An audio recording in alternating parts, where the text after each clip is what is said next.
नोरमा group, जो सोचता है वो करता है। आपके अपने सपनों का आशियाना।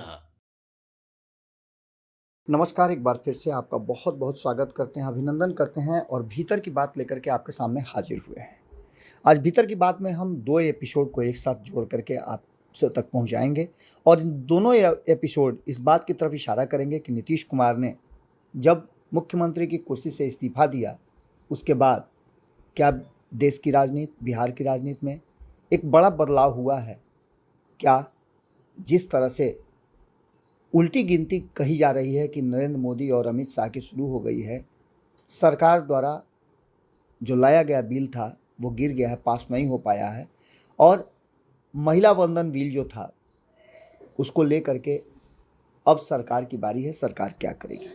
लेकिन इन सब में कई ऐसे पेच हैं जो उलझे हुए हैं और इन पेच के चलते ही ये बिल सर्वसम्मति से पास नहीं हो पाया है। जबकि आपको पता होगा कि जब ये बिल पहली बार लाया गया था 2023 में या उससे पहले, जब जब इस बिल की चर्चा हुई है तब तब सभी लोगों ने इसका सहर्ष स्वीकार किया है। लेकिन इस बार ऐसा क्या हुआ जिसके कारण ये सब कुछ हो रहा है? दूसरी कड़ी मैं आपके सामने रख रहा हूँ कि अचानक से 100 घंटे के अंदर ही नीतीश कुमार ने आखिरकार क्यों बुलाई बैठक। इस पूरी बात को लेकर के हम एक कड़ी तो आपको बाद में बताएंगे, लेकिन दूसरी कड़ी हम आपको बताते हैं कि लोकतंत्र के मंदिर संसद में, लोकसभा में आज कुछ ऐसा हुआ जिसने करोड़ों महिलाओं की उम्मीदों पर पानी फेर दिया। ये बातें सत्ता पक्ष में बैठे लोग लगातार कर रहे हैं। लोकसभा में भारी हंगामा और तीखी बहस के बाद महिला आरक्षण से जुड़ा संविधान संशोधन बिल गिर गया है। सरकार को इस बिल को पास कराने के लिए 2/3 बहुमत की दरकार थी। वो आंकड़ा नहीं जुटा पाई और बिल सदन में पास नहीं हो पाया।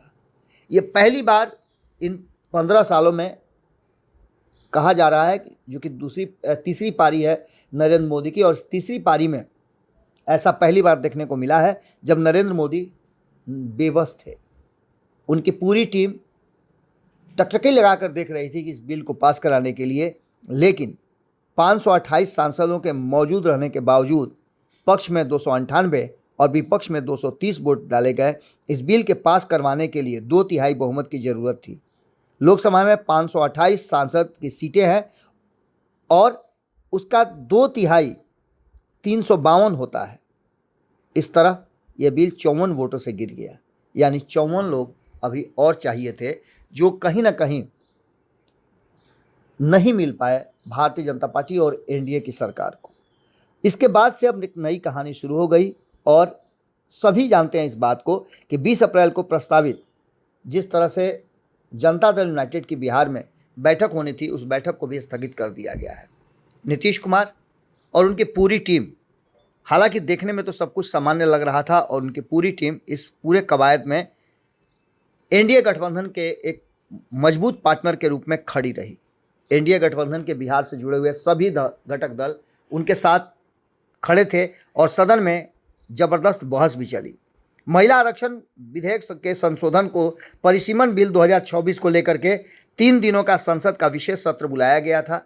16 अप्रैल से लेकर के 18 अप्रैल तक इस बिल पर चर्चा होनी थी।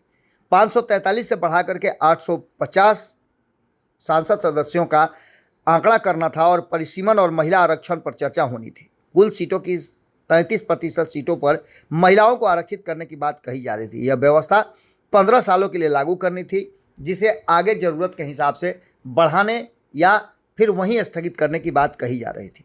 महिला आरक्षण अधिनियम 2023 जो लाया गया था, उसमें केंद्रीय विधि मंत्रालय द्वारा जारी एक अधिसूचना में यह जानकारी दी गई। हालांकि यह तुरंत पता नहीं चल पाया कि संसद में इस कानून के संशोधन करने और इसे 2029 में लागू करने पर जारी चर्चा के बीच 2023 के अधिनियम को 16 अप्रैल से प्रभावी क्यों अधिसूचित किया गया था। कानून को लागू करने के संबंध में एक अधिकारी ने तकनीकी खामियों का हवाला दिया और उसके बाद से इसे सदन में पेश करने की बात की गई थी, विशेष सत्र बुला करके। और दूसरी तरफ जनगणना भी शुरू हो चुकी देश में। मौजूदा सदन में आरक्षण को क्रियान्वित नहीं किया जा सका। उन्होंने कहा कि इसे अगली जनगणना के आधार पर परिसीमन और अन्य चीज़ों पर जोड़ा जाएगा। अधिसूचना के अनुसार 106वां संशोधन अधिनियम 2023 की धारा 1 उपधारा 2 द्वारा प्रदत्त शक्तियों का प्रयोग करते हुए केंद्र सरकार द्वारा 16 अप्रैल 2026 को एक तिथि घोषित की गई और जिस दिन से उक्त अधिनियम का प्रावधान लागू करेंगे ऐसी बातें कही गई थी। 2023 में संसद में नारी शक्ति वंदन अधिनियम पारित किया गया था, जिसे आमतौर पर महिला आरक्षण अधिनियम के रूप में जाना जाता था, जिसको सर्वसम्मति से पास किया गया था। निकायों में महिलाओं के प्रतिनिधित्व को बढ़ाने की दिशा में एक महत्वपूर्ण कदम था। भारतीय जनता पार्टी इसका जश्न भी मनाने लगी थी और यहाँ तक कि आपने देखा होगा कि बिहार में भारतीय जनता पार्टी का मुख्यमंत्री बनने के बाद काफ़ी उत्साह के साथ इस पूरे आयोजन को प्रचारित प्रसारित के साथ साथ महिलाओं ने जम करके इस पर खुशियाँ भी जाहिर की थी। 2023 के कानून के तहत आरक्षण 2034 से पहले लागू नहीं हो पाता, क्योंकि 2027 की जनगणना के बाद परिसीमन प्रक्रिया के पूरा होने से जुड़ा हुआ था। इसको लेकर के कई ऐसी बातें थी जिसको लेकर सरकार चाहती थी कि इसे एक बार फिर से लोगों के बीच में ला करके, सदन में ला करके और इस पर मुहर लगवाई जाए। ओम बिरला ने लोकसभा में कहा कि संविधान 131वां संशोधन विधेयक सदन में मतदान के दौरान आवश्यक 2/3 बहुमत हासिल नहीं कर सका, इसलिए यह पारित नहीं हो पाया। उन्होंने स्पष्ट किया कि संवैधानिक संशोधन के लिए निर्धारित बहुमत अनिवार्य होता है और इसके अभाव में विधेयक को मंजूरी नहीं दी जा सकती है।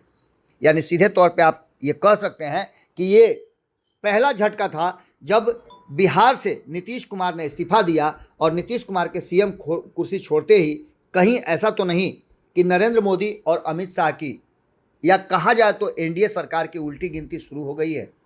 बिल तो गिर गया, अब आगे सरकार की बारी है, सरकार क्या करेगी और नरेंद्र मोदी इसके बाद कौन सा ऐसा नियम लाएंगे जिसको लेकर के आगे की रणनीति होगी। लोकसभा के 3 महत्वपूर्ण विधेयक लाए गए थे। द कॉन्स्टिट्यूशन 131वां संशोधन बिल 2026, यूनियन टेरिटरीज लॉज संशोधन बिल 2026 और परिसीमन बिल 2026 पर मतदान की प्रक्रिया शुरू हो गई है। इसके साथ साथ इस प्रक्रिया में सभी ने हिस्सा लिया जो मौजूद सांसद थे। इस बिल के पक्ष और विपक्ष में जो वोट आए, जिसमें 278 और पक्ष में आए और 211 वोट विपक्ष में आए। 489 सदस्यों के मतदान हुए और बाकी सदस्य कहाँ थे ये भी आप अच्छी तरह से समझ सकते हैं।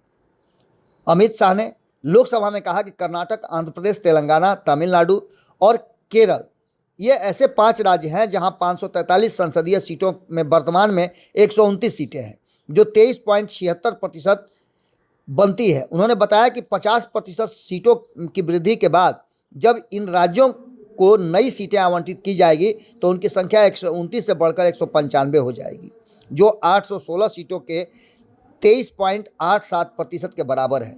शाह ने जोर देकर कहा, इस प्रक्रिया में किसी भी राज्य को कोई नुकसान नहीं होने वाला है।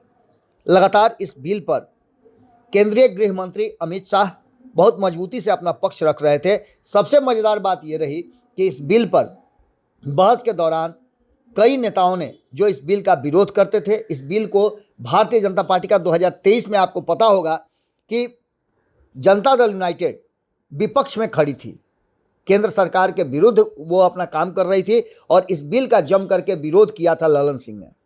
ललन सिंह के पिछले जो उनके सदन में दिए गए वक्तव्य हैं उसको अब काफ़ी तेज़ी से वायरल किया जा रहा है।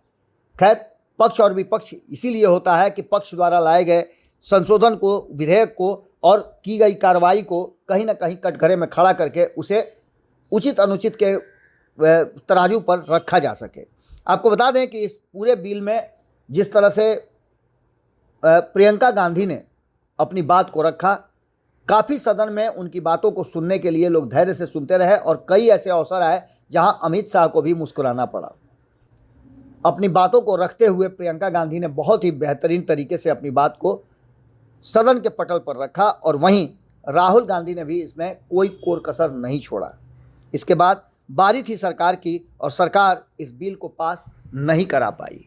ये पहला झटका था जब बिहार में सत्ता परिवर्तन हुआ है। एक तरफ भारतीय जनता पार्टी, जैसा कि आपको पता भी होगा कि वो जश्न जो भारतीय जनता पार्टी मनाती है वो भी नहीं मना पाई। विपक्ष लगातार ये कह रहा है कि सम्राट चौधरी को लेकर के, सम्राट चौधरी को मुख्यमंत्री बनाने को लेकर के कई तरह की बातें चल रही हैं, लेकिन सम्राट चौधरी जिस तरीके से काम कर रहे हैं वो काफ़ी सराहनीय है। अभी तो उनको शपथ ग्रहण किए हुए मात्र 3 से 4 दिन हुए हैं और इसके बाद वो लगातार जिस तरह से लोगों से मिल रहे हैं, इंटरेक्ट कर रहे हैं और अपना आने वाला जो कार्यकाल होगा उसके लिए स्पष्ट संकेत दे रहे हैं, वो काफ़ी सराहनीय है।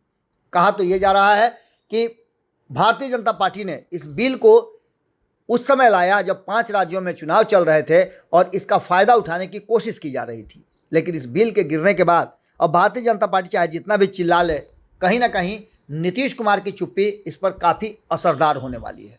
यानी सीधे तौर पे इस बात को कहा जा सकता है कि बिहार में सत्ता परिवर्तन के बाद बिहार में सीएम कुर्सी नीतीश के छोड़ते ही कमज़ोर हो गई है मोदी और शाह की जोड़ी।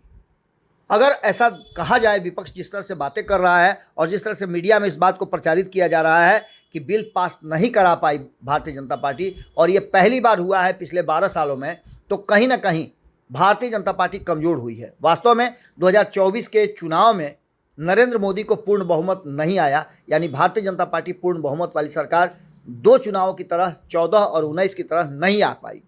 यानी सीधे तौर पे वो बैसाखियों पे चल रही है और आने वाले समय में ये सरकार संकट में भी आ सकती है।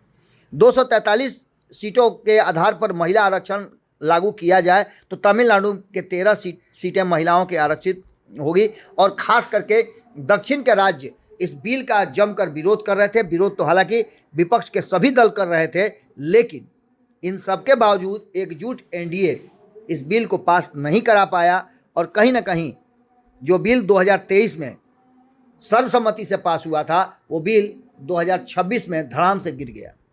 अब देखना दिलचस्प ये होगा कि इस पर सरकार की प्रक्रिया और प्रतिक्रिया क्या होती है। अब बारी सरकार की है, क्योंकि सदन में बिल तो गिर गया है, सरकार क्या इसके आगे का स्टेप उठाती है ये देखना बड़ा दिलचस्प होगा।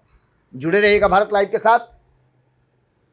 भीतर की बात में हम आपसे ऐसे ही भीतर की बातें बताते रहेंगे। आखिरकार ये बिल क्यों गिरा, इसके गिरने से क्या असर पड़ेगा केंद्र की सरकार पर, कमेंट बॉक्स में अपनी राय जरूर दीजिएगा। बहुत बहुत धन्यवाद। आपके सपनों को हमने सजाया है, ई होम्स पैनोरामा को हमने बनाया है। ई होम्स मेरा एक सपना था जिस पे मैं पिछले 4 साल से काम कर रहा था।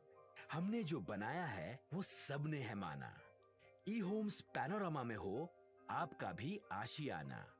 और फाइनली हमने 2021 में इस प्रोजेक्ट को लॉन्च किया। बहुत लोग अप्रिशिएट कर रहे हैं कि पूर्णिया जैसे शहर में, बिहार के, एक तो बिहार की बात करें उसमें भी पूर्णिया जैसे छोटे जगह में इस तरह का लाइफस्टाइल देना, ये सुन के हम लोगों को बहुत अच्छा लगता है। ई होम्स में हमने कुछ और भी किया है, जैसे हम जिस जगह में रह रहे हैं हमारे फैमिली सिक्योर हो, उनको सिक्योरिटी का ध्यान में रखा है। आपकी सुविधा और सुरक्षा आपके लिए खास है, ये आपका विश्वास है। इसमें आर्टिफिशियल इंटेलिजेंस का 7 लेयर सिक्योरिटी का हमने इस्तेमाल किया है। लस ग्रीन कैंपस को बनाया है। यदि हमारा बाउंड्री वाल है तो वो वर्टिकल गार्डन है। ये जितनी भी फैसिलिटी होता है एक इंटरनेशनल टाउनशिप में ई होम्स है, ये हम लोग विश्वास नहीं कर पा रहे हैं। जो भी हमारे मित्र दोस्त या जो भी हमारे बाहर के बाहर आते हैं तो हम लोगों को बहुत अच्छा सुनने को मिलता है और बहुत अच्छा क्रेडिट मिल रहा है। वो सारा हमने सिर्फ एक बिल्डिंग नहीं बनाया, हमें एक बहुत अच्छा लाइफस्टाइल दिया ई होम्स में, और मेरा एक सपना था जिसको मैं आज फुलफिल होते हुए देख रहा हूँ। ये आपका आवास है। ई होम्स पैनोरामा में अब आपका निवास है। E Homes Panorama, luxurious lifestyle redefined. Panorama Group, जो सोचता है वो करता है। अगर ये वीडियो पसंद आई और वह बिहार के राजनीति और बिहारियत से सरोकार रखेनी तो सब्सक्राइब बटन दबा के चैनल के सब्सक्राइब कर ली। ओजे एगो घंटी बा, ओकरा बटन दबा देला से कुल सटीक और मारक खबर रुआ मुफ्त में मिल जाई।